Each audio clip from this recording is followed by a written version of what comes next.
ఇవన్నీ జగన్మోహన్ రెడ్డి గారు 24 గంటలు మైనారిటీలు, నా ఎస్సీలు, నా ఎస్టీలు, నా బీసీలు అని మాట్లాడుతూ ఉంటారు. ఆయన చేసినటువంటి అన్యాయం మీకు ఒకటి చెప్తా. ఒక స్కీమ్ ఉంది. నేను మా గుంటూరు ప్రాంతంలో మైనారిటీ సోదరులు చాలా ఎక్కువ మంది ఉన్నారు. ఈ మైనారిటీ సోదరులకు ఏదన్నా చేయాలని చెప్పి ఆ మైనారిటీ మినిస్ట్రీకి వెళ్తే PMJVK అని ఒక ప్రధానమంత్రి జన వికాస్ కార్యక్రమం అని ఉంది. దీనికి సంవత్సరానికి 2000 కోట్ల రూపాయల నిధులు ఉన్నాయి.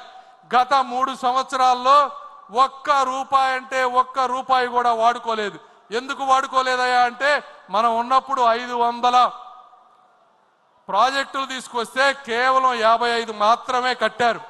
సెంట్రల్ టీము, స్టేట్ టీము వచ్చి వెరిఫై చేస్తే అందులో సగం కట్టలేదు. నిధులన్నీ దుర్వినియోగం అయిపోయినాయి.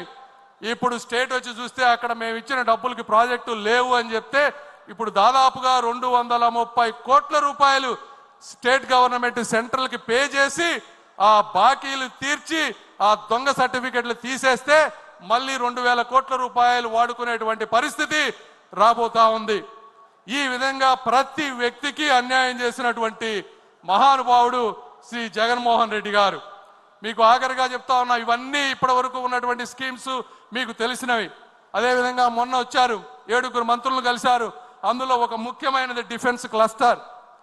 డిఫెన్స్ క్లస్టర్కి ఆయన మరి ఫ్లైట్లో రాసుకున్నారో ఎక్కడ రాసుకున్నారో తెలియదు, కానీ రాయలసీమ ప్రాంతాన్ని 5 భాగాలుగా విభజించారు.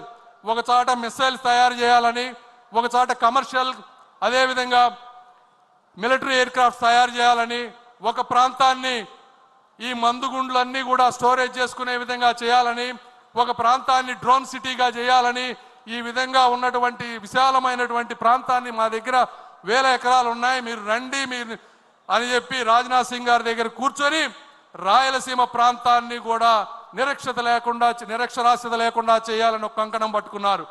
అది తెలిసిన వ్యక్తి ఈరోజు కర్ణాటకలో వాళ్ళందరూ భయపడేటువంటి పరిస్థితికి వచ్చారు. ఎందుకంటే మీ అందరికీ సార్ మీరు కూడా ఏమనుకోవద్దు, నేను ఈ వాస్తవం ప్రజలకు తెలియాలని చెప్తా ఉన్నాను. ఢిల్లీలో నేను ఒకసారి ఆఫీస్లో ఒక సెక్రటరీలను అడిగా, మా సార్ గురించి మీరు ఏమనుకుంటారు మా చంద్రబాబు నాయుడు గారి గురించి అని అడిగితే వాళ్ళు ఒకటే చెప్పారు, ఒక ప్రాంతంలో వరదలు ఉన్నాయని, కరువు ఉన్నాయని రెండిటికి డబ్బులు తీసుకెళ్ళినటువంటి సమర్థమైనటువంటి వ్యక్తి శ్రీ నారా చంద్రబాబు నాయుడు గారు అని చెప్పారు. అంటే అది బాబు గారికి ఉన్నటువంటి కార్యదక్షత. ఈరోజు పక్క రాష్ట్రం వాళ్ళు భయపడతా ఉన్నారు, చంద్రబాబు నాయుడు గారు ఇక్కడ ఉంటే ఎక్కడ ఇవన్నీ తీసుకువెళ్తారో అని. ఏదేమైనప్పటికీ నేను కూడా మీరు కూడా ఇక్కడ రాయలసీమ ప్రాంత వాసులు చాలా మంది ఉన్నారు. కడప ప్రాంతంలో మొదటిసారిగా మహానాడు జరుగుతుంది. ఈ రాయలసీమ రతనాల సీమ, రాగాల సీమ, అనురాగాల సీమ. ఈ ప్రాంతంలో ఉన్నటువంటి నిరుద్యోగులందరికీ కూడా ఉద్యోగాలు కల్పించేటువంటి శక్తి ఉన్నటువంటి యువనేత శ్రీ నారా లోకేష్ గారు. అదేవిధంగా మీరందరూ కూడా చాలా కోపంతో ఉండుండొచ్చు. ఒక్కటే గుర్తుపెట్టుకోండి, కలం పట్టుకున్నవాడు, కత్తి పట్టుకున్నవాడు కత్తితోనే చచ్చిపోతాడు, కలం పట్టుకున్నవాడు కలల్ని జయిస్తాడు అని నమ్మేటువంటి సిద్ధాంతం ఉన్నటువంటి వ్యక్తులు శ్రీ నారా చంద్రబాబు నాయుడు గారు, లోకేష్ గారు. ఈ రోజున మరి ఈరోజు మీరు ఎంపీలు చూస్తూ ఉంటే గత 5 సంవత్సరాల్లో మీరు చూసిన ఎంపీలు ఎవరు?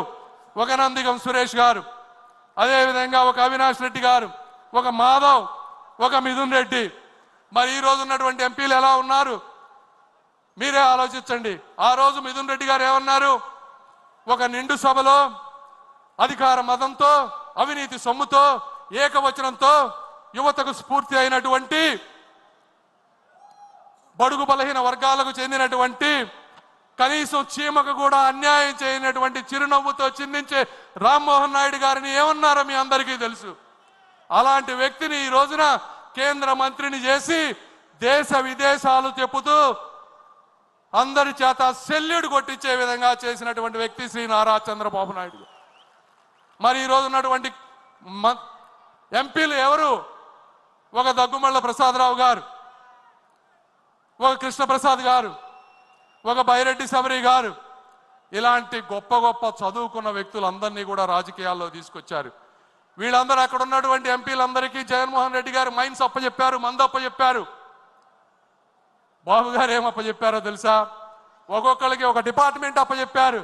నువ్వు శిశు సంక్షేమ శాఖ చూసుకో అన్నారు, ఒకరికి పోర్టులు చూసుకోమని చెప్పారు.